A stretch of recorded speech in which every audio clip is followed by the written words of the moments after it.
Hello guys, आज मैं बनाने वाली हूँ कंटोले की सब्जी। ये देखिए, मैंने कंटोले ले लिए। इससे अच्छे मैं वॉश कर लूँगी। अब उसे छील लूँगी।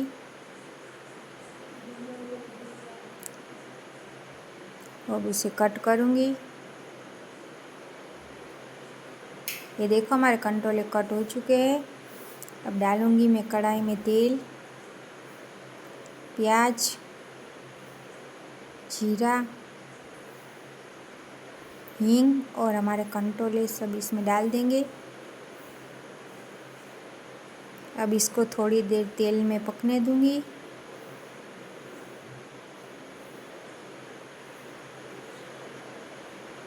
डालूँगी उसमें टमाटर, आदू लहसुन पेस्ट, नमक, हल्दी, धाना जीरा, चटनी, सब्ज़ी मसाला और थोड़ा पानी डाल के उसको अच्छे से मिक्स कर लेंगे। ये देखिए, हमारे कंटोले अच्छे से पक रहे हैं। इसमें डालेंगे थोड़ा सा पानी और थोड़ी देर पकने देंगे। ये देखिए, हमारे कंटोले एकदम से रेडी हो चुके हैं। उसमें डालूँगी मैं कस्तूरी मेथी।